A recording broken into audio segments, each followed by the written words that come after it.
Hey everybody, welcome to the Ronline Report. Today's guest is the Voice of Bodybuilding representative for the IFBB Pro League athletes, Bob Cicherillo. How are you, Bob?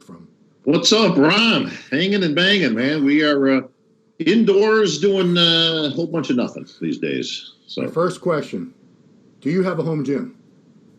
I'll tell you exactly what I have. Okay. All right. I've got a stationary bike, which I need to be using more. Okay. I have a set of power blocks, which are awesome, by the way. Yep. And I have a adjustable bench, and that's it. I've got almost nothing here, but it's enough to, listen, keep a little blood flow and make up some stuff, Those power blocks, I remember them. Don't they go up to like 100 pounds each? Yeah. I got a set of those, and they're awesome. I mean, I've always loved them. I just got a pair, I don't know, maybe 6 months ago, just because I wanted something here at the house. Yeah. And they're awesome, man. I tell you, just... boom, you take the little clip out, you pop it in there, and I got a 40-pound dumbbell, a 50, a 60, whatever. So, everybody that invested in home gym equipment over the past few years they're feeling pretty good right now. I'm sure they are. Well, they're not cheap, but you know what? It would cost you as much for a whole dumbbell rack, and it takes up all the space, and all that jazz. So, yeah. I think they're great, but you got to do something. I mean, it's better than all these stupid home videos we're seeing now, where people are picking up cans of red beans and stuff like that. And, you can do this. And it's like, yeah, we know. Okay. Everybody's got it, man. What about the band? The band workouts are what's killing me. I see one more band workout. Okay, let's get to the point. We are a nation on lockdown. We're a world on lockdown right now.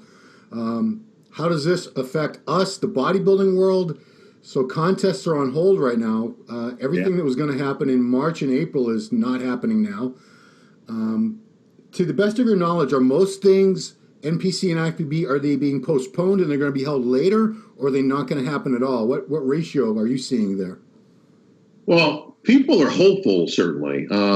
Being a promoter myself and somebody who makes their living doing this, I can assure you, there is nothing going on right now. So I have zero income, actually. I make my way two ways, which is mostly hosting shows, as you know, and promoting shows. And I can't do either right now. So there's a lot of zero happening in our sport. People are hopeful to postpone. The problem is you keep moving, we keep moving the goalpost. So you postpone, like we've got a show in the UK that we had to postpone, which was a big show and traditionally a big one for us, which is the Ben Weider Classic, a pro qualifying event under NBC worldwide. And then now we had to just move it. Now, here's the question. Well, when do you move it to? Right. Now, you can't move it till next month because nobody's training right now. Yeah. All the gyms are closed. People can't train. They can't do cardio unless you have a home set up, and that's not the majority of the people. Problem number two, people are out of work. So they don't have any money coming in. So there's no disposable income for people to be putting in for things like this. Problem three, schools are out. So you've got kids, which is, again, is a lot of the competitors. You've got kids home to deal with now and keeping them busy and active. You've got no work going on. And the last thing on your mind is getting ready for a show, even if you could get ready. So the problem we have is postponement is what we try to do. Inevitably, some of these shows are going to fall off the ledge. There's just no way. Some people, because the other problem, Ron, is you've got to get a venue. Right. Just because you may have aspirations of putting it on in June or July in your area, you may not have an available venue because everybody's looking to move their events, not just in bodybuilding, but in any business. Right. So what it's going to create is a stockpile of shows that's probably going to go on in the mid to late summer that are all piled up on top of each other. So there will be, and it's inevitable, we can't get around it. Let's assume things go good from this point. And by good, I mean, okay, end of April, the main stuff is over. We're starting to get back. Things are going to start to open up, slowly but surely. They're not going to just open the floodgates. Things are going to come back, and they're going to come back. Step-by-step process, because it freaks people out to just, boom, the doors are open and, hey, everybody, come on in. So that's not going to happen. So what will happen is some shows will go on with, some participation. So, a show that might have had 300, maybe it's only got 125 now. Yeah. Mostly bikini and board shorts because it's the lesser of the evils in terms of the amount of muscle you got to carry and that kind of stuff. I don't think the bikini girls are losing too many gains right now. Put it that way. No, listen, and they are very crafty with their training. They're the ones putting out the videos and stuff. Correct. They can train with furniture and farm animals and all kinds of stuff that you're seeing. Get a pencil, a paper clip, and a rubber band. They're good. You're good to go, man. So, but that's what you're going to see. So, yes, there'll be a lot of postponement. Then there'll be a lot of cancellations, and then whatever shows are left. Like I said, you're looking at, kind of at best scenario, June, July, and August to try to get people qualified, which is obviously a whole other thing, and so on and so forth. So so we could have, I was talking to Giles about this the other day. We could have weekends where there are, even 4, 5, 6 pro shows happening on the same weekend, which leads me to wonder, where are all these judges going to come from? Well, let me tell you, these are the things that. Wait a minute, where are all the Bob Cicherillos going to come from? Another problem, there's only a handful of us, so and expediters and so on and so forth. So everybody's going to get spread thin. But what you just brought up is a great point that nobody really considers. It's like we only have so many judges that are qualified, especially at the either pro qualifying event or a pro event. So that's going to get spread thin. There's only so many shows you can put on a given week. We have the amount of athletes. And pros are very resourceful. They will come up with ways to train to keep themselves in shape. They can get ready a little bit quicker than most because they've already got the foundation built. But it does beg the question, okay, so how many of those shows can go on at the same time? How many can we staff for expediting team, judges, MCs, so on and so forth? And then, okay, what's the system? Because let's just say this doesn't open up until July. Oh, my God. Which is very real. Again, not in that we couldn't put shows on, but again, you have to have athletes that are ready to go. One thing it can do is create some opportunity. One door closes, another one opens. So this could be a golden opportunity for some people to qualify for an Olympia or a pro card when normally, this wouldn't be available or happen. Unfortunately, this could have occurred back in '89 or '90 when I was knocking on the door, but it didn't. So. But that's what you got right now, Ron, is it's going to make a real interesting scenario for, okay, do we have enough people qualified for the Olympia? Well, listen, you got people qualified from last year. Obviously, we're going to have to make some changes, assuming that things open up late in terms of qualifications. The Olympia will go on. Right. I can all but guarantee that. So now, who's to go on with? You can qualify people from last year. What shows do go on, one idea, at least in my mind, is, okay, so maybe we go a little bit deeper, where normally it's the winner. Well, maybe it's top 3 now, that type of thing. So you could qualify. You could get the amount of athletes is not even in question. You could easily come up with enough athletes to make a full Olympia. And most of the top competitors, obviously, are either qualified or, would qualify very quickly.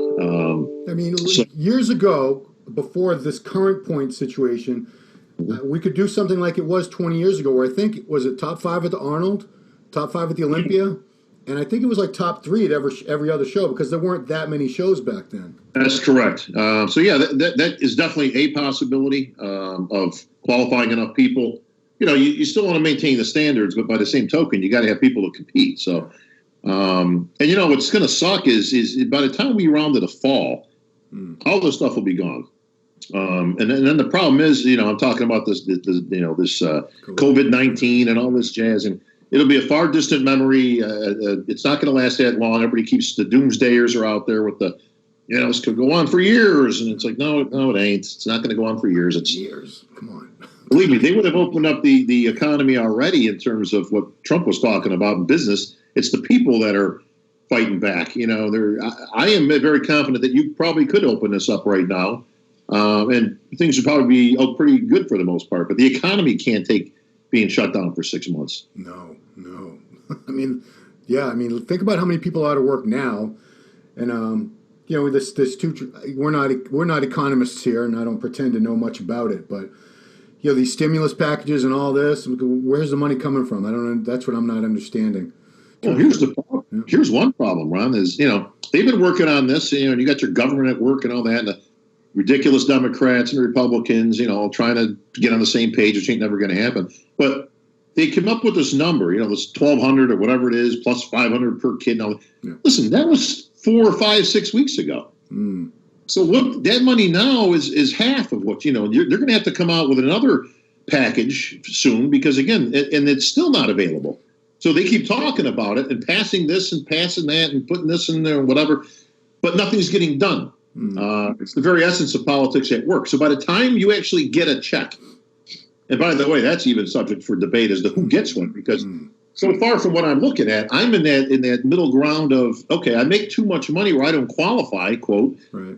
So, but you get nothing, but I have no income coming in. So it's like, well, how and what bills are you paying? Yeah.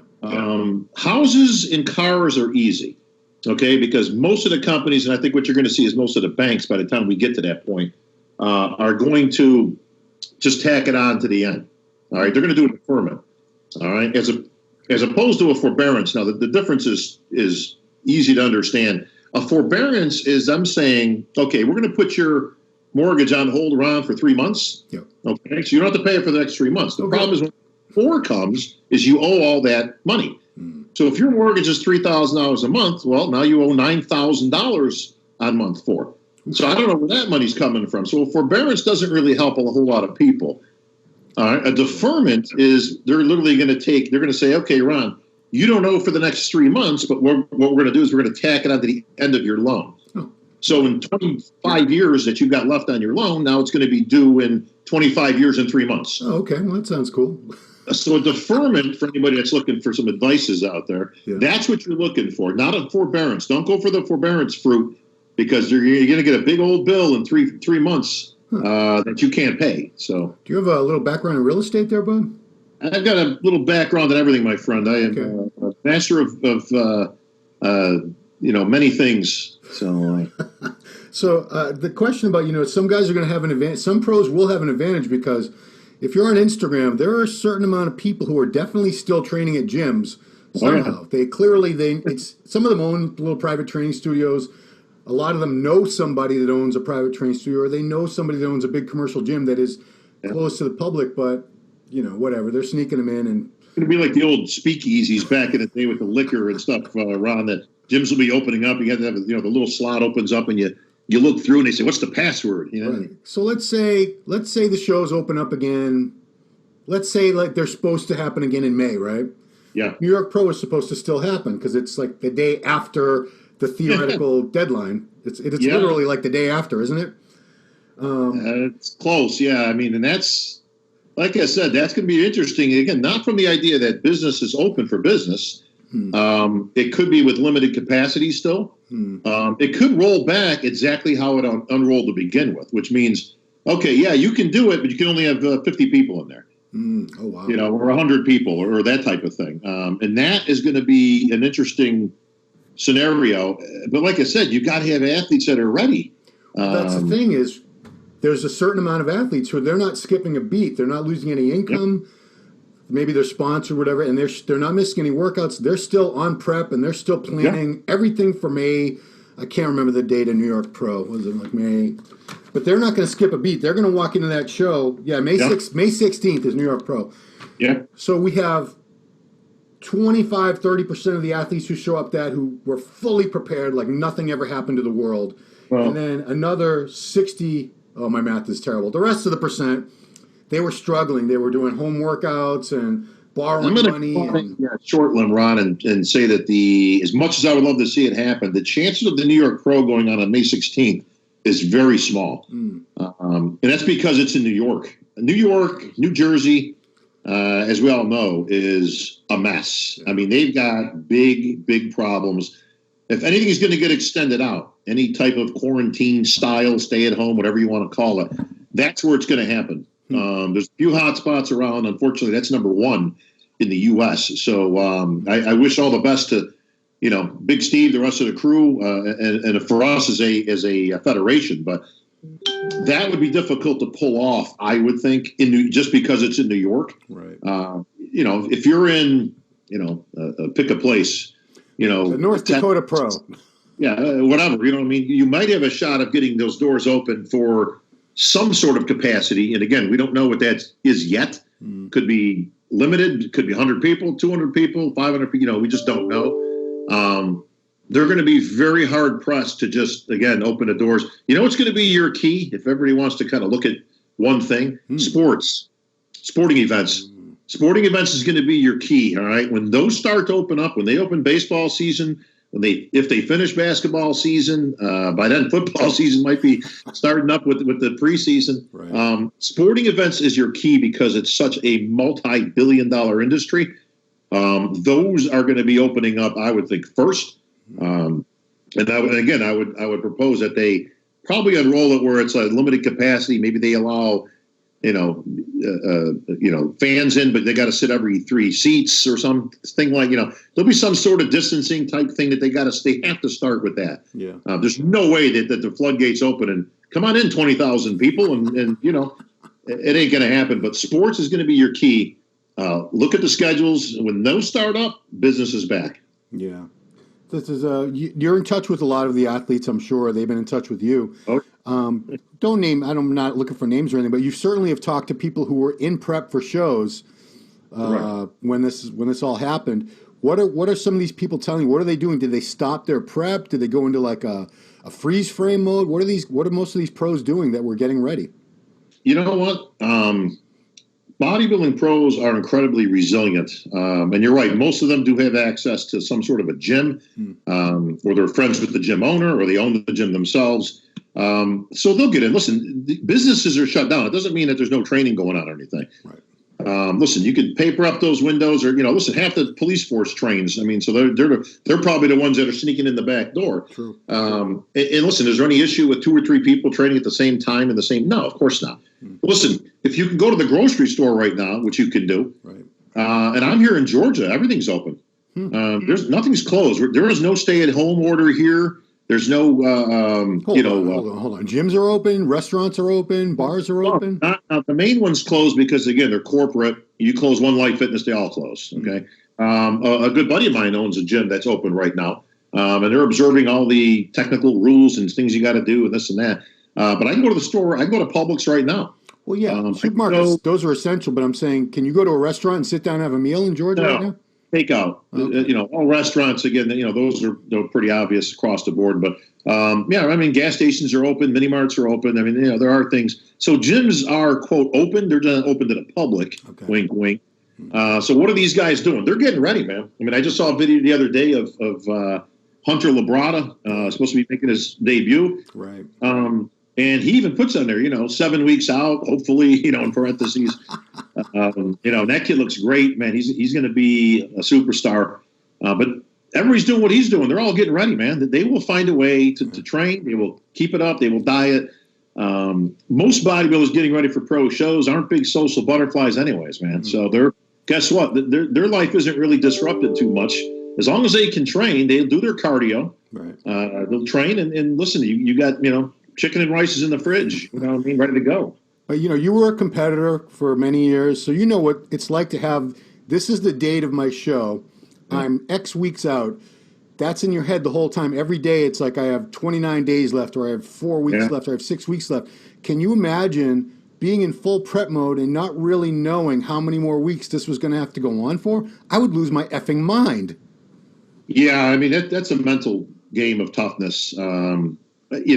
We've all been there, Ron. You've competed many years, myself. But I always knew when the show was. Yeah, of course. But and I was going to say, you had a date, and that date was coming. And what I have to wonder is it's got to change your mentality a little bit, because, like back in the old days, okay, we did things a little bit differently than a lot of the kids do now. Okay, back in the day, you picked a date, that was 6 months out or 12 weeks, or whatever. Yeah. And you said, okay, I'm going to go in the New York State on this date. Right. And you committed to it.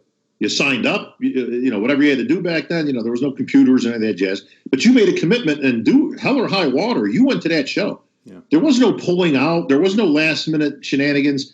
What I notice a lot with the kids these days is they actually won't sign up and commit until they think they're in shape. And you see this. They get in shape, and then they look for a show to do. Pretty much, yeah. And this because as a promoter, you don't have the big number. Any promoter you can talk to, Ron, will tell you the same story, and I'm sure you've heard it. you could be 2-3 weeks out and sitting on 71 entries, and you're shitting because you're going, oh my God, like I need 100 and some change just to pay the bills. Right. I need, depending on your show, obviously the size of it, your overhead, you need between 100 and 150 entries. Now, this isn't counting sponsorships and things like that. Okay. In addition to, as a general rule, you need between 100 and 150 just to pay the bills. This is why I get pissed off at all the idiots that go online. Oh, the greedy promoters and this and that. It's like, you people have no idea how much money you got to put out on the if come. Okay, so, spare me all the greedy promoters crap. When you got 100 and let's just split 125 entries, which is, listen, that's a good amount of people, right? Sure. And now you can start making money. Now you can start making money. Where most of your entry money coming in pays the bills, most of your ticket sales is what's in your pocket. Okay, so, obviously the more the merrier at that point, but a lot of them don't trickle in until the last week or two where you're going, oh my God, what am I going to do? I got 70-something, and then boom, all of a sudden there's this big avalanche in the last 3 weeks of entries every day, 5, 6, 10, 12, another 4, another 8, and boom, all of a sudden, next thing you know, you're over 100. Next thing you know, you're at 200. And you go, I don't understand. Like, why do these people all wait till the last second? I finally figured it out some years back. They wait. They wait until their trainer or whoever tells them, yeah, I think you can be right. Okay, yeah, now enter the show. And it's unnerving. It's because you don't know. You think, I've had shows where I thought were going to be a complete bomb, and I ended up pretty good.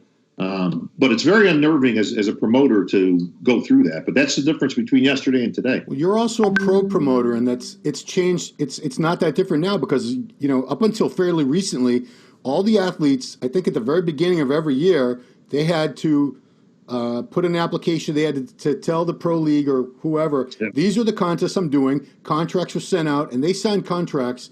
I think it was like January for the whole year for whatever shows they planned to do, and they were committed, and they couldn't get out of it unless they had like a medical reason, and then or else they got fined. Whereas now, you might have 4 guys in a pro show lineup 2 weeks out, and then it ends up having 24 guys. A lot of them just wait to the last minute to throw in their entries. Yeah, well, we changed a lot of that some years ago. There was a give and take, and this is going way back now, 10 plus years, where, and I was a part of that initial discussions of, okay, how do we get the promoters to promote? And, and the promoters would say, well, look, we need a commitment from the athletes. I mean, what are we promoting? We don't know who's going in the show. So I don't want to put this guy on the poster, and he's not even coming.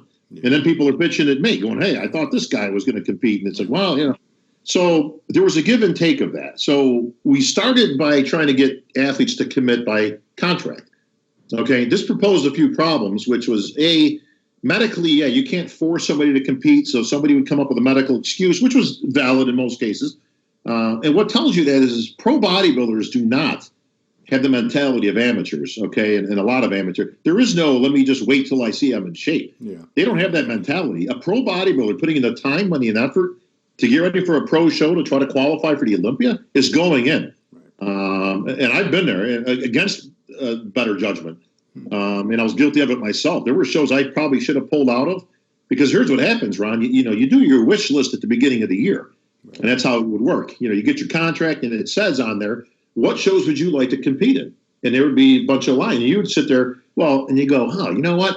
Well, let's start. Let me go to the, pick a show, the New York Pro. Yeah. And then, this show's only 2 weeks later, so I'll do that one. So you kind of go down this list. Well, guess what? That works out great on paper until you get about halfway through there. And then you're burnt out, you're beat up, you're broke, whatever, you know what I mean? And now you're going, oh man, I can't, but I committed to this thing. Now I got to go in or I'm going to get fined, and then, this created not a good situation. Plus, obviously things have changed, from years ago where you've got social media, obviously the internet, everything else. So you don't really need to promote like they used to, years ago. And you'd actually put a physical poster on the wall, of a gym, or things like that. I love those posters. Oh yeah, I know, but those are a throwback. You don't really need those anymore. It doesn't really matter what superstars are coming because pros don't sell tickets by and large. Okay, people are going to come as a whole to watch an IFBB pro show, or more realistically, the amateur show is what they're there for. And then, hey, there's a pro show going on. So it does work a little bit differently now. Jim Manion is this would surprise a lot of people. I don't think Jim has fined anybody ever, and certainly not an athlete. That I can tell you for sure. Under Jim's watch, since he took over some years ago, nobody's been fined for missing a show, because ultimately it doesn't really matter whether you go in or not. Listen, if this guy pulls out, well, listen, there wasn't 500 people that were going to see him. Yeah. You know what I mean? So it doesn't really matter whether he pulls out. Jim's not the kind of guy who rules with an iron fist like that. Everybody who knows Jim knows he's very athlete friendly, and he's always been very supportive, and he will do anything he can for these athletes. You got to pull out of a show, just give him notice. And a lot of athletes don't even know that. Look, we're not going to hold your feet to the fire if you're ill or you got problems, and especially with the international competitions, Ron. I mean, there was a day where if you missed the meeting, you were out of the show. Yeah. The athletes meeting before the show. Now, I always thought that was a little over the top, because inherently there was nothing really going on at that meeting that was that imperative to you competing. But here's the problem. Okay, so you got a guy from Sweden coming in, and his flight gets delayed. He can't make the meeting. So you're gonna take him out of the show? No. Listen, get to the show. Let us know when you're here. Don't worry about it. Don't stress out. When you get here, let us know. We'll give you your number. We'll give you your credentials, whatever, and good luck to you. Yeah. Ultimately, what do the judges care? The judges are going to sit down and they're going to look at the lineup on stage, and if you're there by that point, you're in. Yeah. So we have softened up on a lot of those hard, fast rules that were around years ago, but a lot of them have outlived their usefulness. A lot of them don't really apply anymore. Times have changed. Yeah, I'm glad, because Wayne was the guy that used to fine everybody. Wayne loved fining people, but listen, he lived for it. And the funny thing is what some of his most staunch supporters later on were some of the people that were getting fined the most, which I always thought was interesting. But no, Wayne liked to rule with an iron fist. But the difference between Wayne and Jim are simple. Jim Manion is a bodybuilder. Okay, that's how he started. He competed. He won shows. He had a great physique for back in his day. Yeah. Still does now at 76 years old. This guy still got triceps that would rival. Remember that old side tricep shot they used to post of him all the time? He had some ham hock tries. Got winners from him to get those damn tries. But Wayne never saw the inside of a gym. And the differences were dramatic. Okay, that's coming from a guy who never walked the walk. You would have that attitude. Wayne was hated by his own troops. Trust me, he would have been. If he served in Vietnam, his own troops would have killed him. Friendly fire. He would have been fragged. And out of platoon, and that would have been the end of him. But, Jim obviously is much more forgiving in that. He understands that he's walked the walk. Yeah. And that's a big difference. Street cred. That's why Jim has always had respect, and still does, and Wayne never did and never will. So let's wrap this up, because we talked about the myth of greedy promoters. But, how many promoters...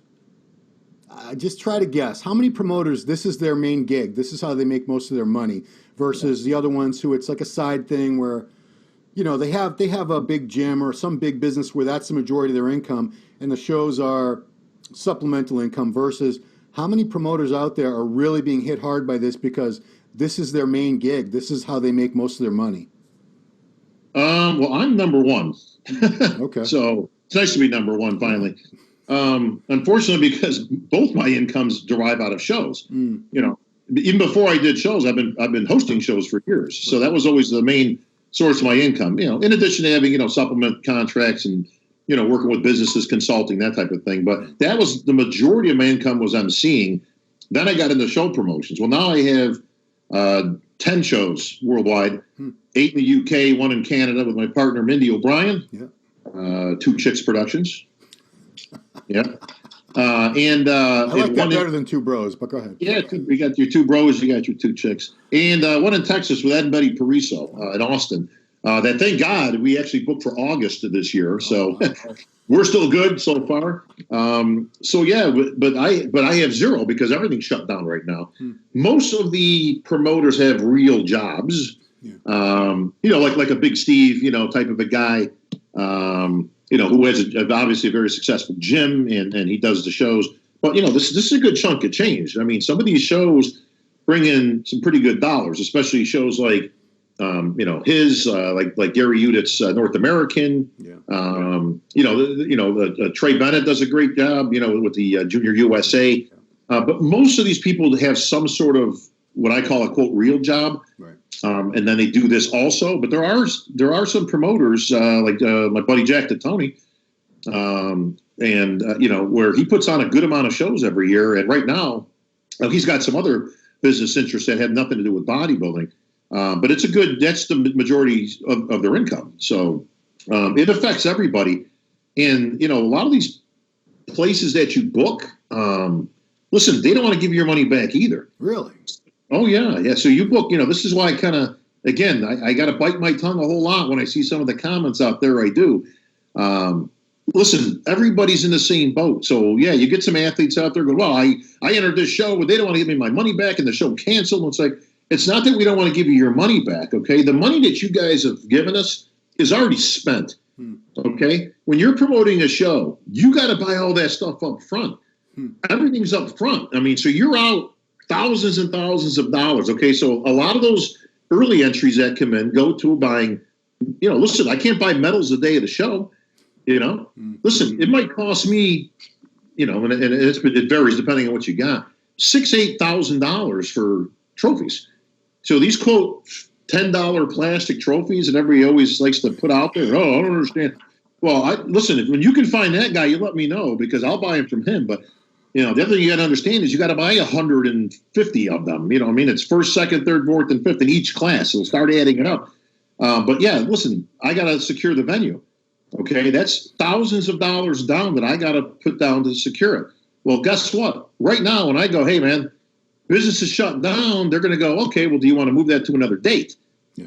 And you go, well, we could try for June, but, now you got to scramble, try to find when you got to do the dance. So it all dominoes. So one thing I would encourage athletes is, look, pick another date.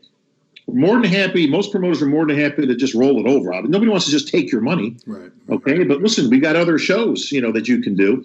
And some promoters even carrying it till next year, if that's what you want to do. But listen, if the money ain't killing you, okay, and we all understand that. Again, everybody's in the same boat, man. Just leave it there. That's fine. We'll credit you on another show. Yeah. We've even in the UK, me and my partner Ian, we've even given credit to people, for the effort that they're going to not ask for their money back right now. We've offered to carry that on to another show and add another class in form at no charge. Oh, okay. Well, again, you're trying to, it's kind of a little thank you. And, hey, we appreciate you supporting us. And, we're going to do everything we can. Listen, we want the shows more than anybody. Right. But, and for those who absolutely need their money, well, of course you give them a refund. I mean, that's just, you got to do what you got to do. Yeah. So right now it's about a third for, people that want money back, people that just don't care and they haven't mentioned anything, and people that just says, yeah, just put me on to your next show. Okay. That's a decent average. I think you can live with that for now. Cool. Yeah. Well, Bob, I wish we had more to talk about, but there's not much going on right now. It's just this is tough for people who like to talk about the contest season and what's going on in this show next week and that show, because ain't nothing going on but the rent now, guys. It does create some interesting scenarios. I mean, you've got the Olympia number one, which obviously most people are concerned with. Right now, like I say, from everything I've talked to Dan, whoever else, we are on. Obviously, we're going to do everything we can. We will have people qualified, and there will be an Olympia, number one. I wonder about new shows that are getting put on. There's pro shows in the works. How some of these promoters are going to do that. I know Jim, Tyler, the rest of the Pro League crew have been working very hard on trying to figure out where do we go from here. And it's hard when it's a sliding scale of, nothing's really set in stone. It's like, okay, this is the date and that's it. And, as we all saw, it's supposed to be April, 1st. Now it's April 30th. May shows are on, quote. But again, we don't know the circumstances. Yeah. We don't know if it's limited, capacity, or again, how many athletes could actually be ready. So there is a lot of unknowns right now that they've had to deal with at the office. Hats off to Tyler, and Jim in particular. Again, they're trying to juggle promoters from all over the world, shows that are going to get stacked up on each other. There will be shows on top of each other, late summer, early fall, but. Like I say, it could create some great opportunity. Listen, we have thousands of athletes around, thousands. And I've wondered for years out loud, online and on the boards and all that, Where are all these athletes? I mean, listen, just take the U.S. Forget about worldwide. Take the U.S. We graduate, so to say, thousands of pros every year. Thousands, okay? I mean, not including pros that have been given pro status the last 5, 6, let's just say 10 years. But let's keep it under 10 for people that are still active and competing, right? So there are thousands of active IFBB pro athletes. But when you get a show, like I've never been to a show, and I've done a whole bunch of them, that's had, 68 bikini competitors, pros. Yeah. Now, that would seem like an extraordinary number, except for one thing. When you've got thousands of them, that doesn't seem that crazy, Ron. You like to think, well, could you get 60 or 70? But you don't. I mean, you've done as many shows as I have, Ron. You'll generally see 20, maybe 30. And we've even seen maybe up to 40 on a good show, like, a big show. And Tampa, but we don't Tampa Pro. Which is interesting. Yeah, like the Tampa, those type of things. But you don't see that. And I always wondered, like, why? Like, why don't we see 52 athletes in the men's physique? You just don't see it. But there are thousands. If you do the math, I mean, there should be a show with 100 bikini pros in there, but there isn't. Do you want to hear do you have a theory? Or do you want to hear my theory? I'd love to hear one. Okay. Yeah.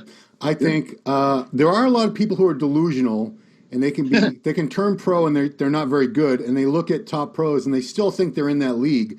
But I think the majority of people competing, at least if they have any kind of eye, or if they have people around them that have a good eye, they'll tell them, you will get destroyed. You manage to turn pro. I'll give you an example. I use this poor guy all the time. I'm not going to say his name. He turned pro as a Masters, okay? He beat one guy. One. Top 2. Right? I've beaten like 25 guys in a national level show, and I didn't turn pro. But anyway. Yeah. So I think he knows in his heart of hearts he would get demolished. He would get turned into... There's no chance. I think a lot of these people that are turning pros, especially as Masters, and don't get mad at me, guys. I'm 50. I'm not bagging on the Masters. But if I could win my Masters Pro card, it's not like I'm not going to take it. But I would know that in my heart of hearts, I suck. I got a pro card by the skin of my teeth, and I would have no business on a pro stage. I could do a small show and still be like dead last and say, hey, I did a pro show. But I think most of these people that turn pro, either they just did it just to say, okay, now I'm a pro and I can change my Facebook name to IFBB Pro so-and-so instead of just so-and-so. Right. Or they know, man, I don't look anything like these people that are top 5, top 10 in these pro shows. I don't look anything like that. Why would I bother getting up there and getting humiliated? That's my theory. Well, let me ask you this, Ron. So hypothetically speaking, okay? Sure. You go on a Masters pro qualifier this year. Yeah. You win, boom, you're an IFBB pro. Yeah. Do you, at that point, say, thank you, good night, everybody? Or do you actually pick a pro show? Like, would it mean anything to you to go into a pro show, even if you were going to take dead last? I would do a pro show. Okay. Take that. I would find, I don't know, there's 2 ways to look at it. If I'm going doesn't it completely demolish the argument that you just said? Probably. Do I just look like a big hypocrite as usual?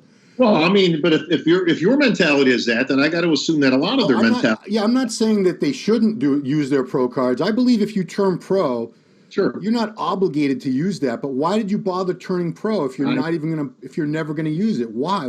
Couldn't agree more. I mean, at least go in one show. That's like going to med school and all that, becoming a doctor, and like, which has happened. There have been people who've done that. Like, I'm not gonna do this. I don't want to be a doctor. Never mind. No, I agree. If you're going to go to that length, then at least get on a pro stage once, just to say you did it. I don't care whether you take dead last or whether you finish in the middle of the pack or whatever. Yeah. But, and I've known you long enough, Ron, to know that, you would go in with realistic expectations. I mean, it's not like you're going to go in thinking, I'm going to beat up on, Dexter Jackson here and, the rest of these guys. And so listen. Brandon Curry's going down. That's it. This is my opportunity, man, Yeah. I agree with that. Yeah. And I would, even though I know I suck, Bob. It's okay. But I would be shredded to the effing bone because I'd say, yeah, you know what? I took dead last, but I brought condition. I did the best I could do. And because I go to these pro shows and I see guys that look like they're 6 weeks out and stuff. I'm like, dude, you're a professional bodybuilder. This is your job. You knew the contest was on this day. why did you show up looking like this? It's an embarrassment. And then I see the guys with shit genetics like Yeah. me that they're getting third call out and they got shredded glutes and their face looked like Skeletor, and you can see cross striations in every muscle group, but they have bad structure or they're not big enough, so they're not going to do well.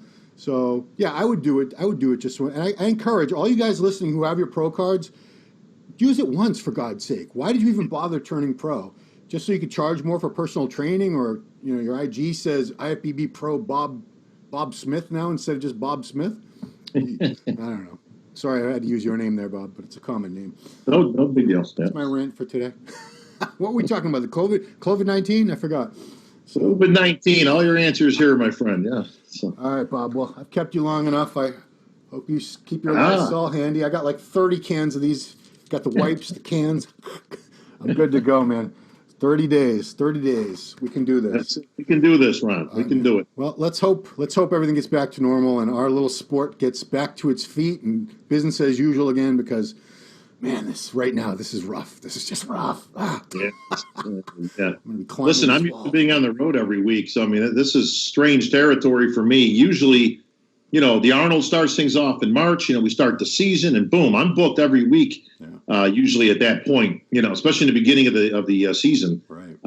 And we snuck by the Arnold. I mean, and that obviously barely went on, but it went on. And then after that, all hell broke loose. I mean, I have done nothing since then.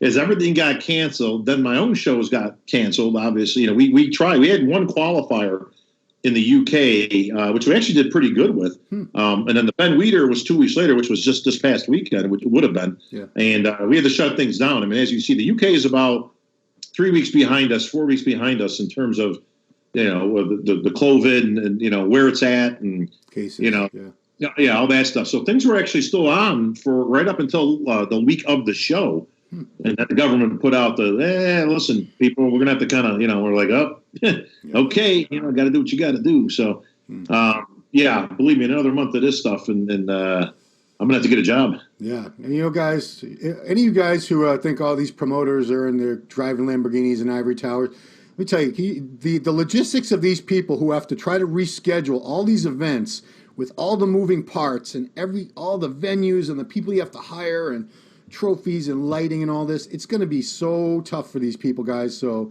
a little bit of sympathy. A lot of us put on multiple shows. I mean, there are a few promoters that do one, but most promoters put on multiple shows. Like I said, I've got 10 of them. Okay, so Jack Titoni's got God knows how he's got 5 or 6 or 7, probably more. Yeah. Tim Gardner, Luke Tesvich. I can go right on. Big Steve, Gary. Whoever. Yeah. Tamer. Puts on more shows worldwide than anybody.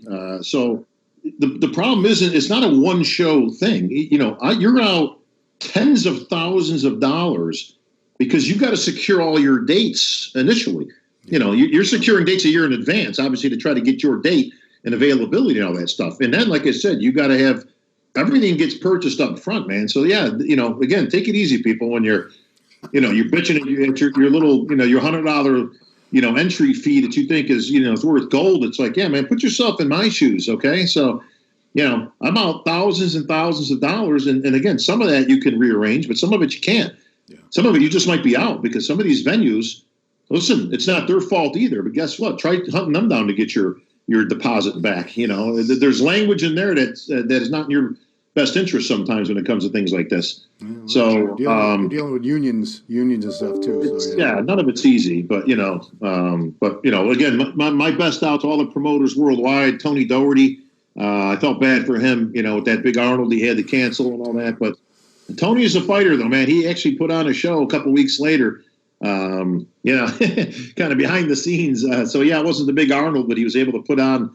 What he's able to put on. Tony's a great guy. Again, Tamer, El Guindy out there, he's got, the biggest promoter in the world. But, and keep in mind also, one last note on that, Ron. Yeah. A lot of people like the Tamers of the world, they have staff that they have to pay. Right.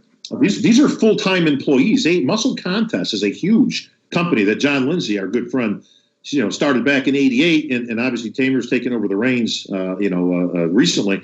Last few years, after working with John for many years on it. but they have a full staff of people this is what they do. There is no other job. That's what they do. Wow. They've got to pay this staff throughout the year. There's shows that just go to pay the staff. So, they're in the same boat everybody else is in, and we're all trying, everybody. So athletes, keep your nose to the grindstone. Shows will go on. Listen, be prepared, man, because guess what? This might be your opportunity. This is it. Yeah. And bikini girls, please keep posting those band booty workouts. Please. Keep posting them, man. It keeps us all going. So something. We need something. All right, Bob, thank you so much for taking the time. Sure. Let's all stay safe. Let's all keep the faith. Try to keep our sanity. And we'll get through 30. Was it 29 days or we still got 30? I can't remember. 29. Yeah, 29. I'll start doing the big X on the calendar like I'm in prison or something. All right, man. Cool. Thank you, Bob. Thanks, everybody, for watching this Ronline Report with Bob Cicherillo on the state of the bodybuilding industry during this crisis that the world is having. And that's it. Let's all get through this, guys. Thanks for watching.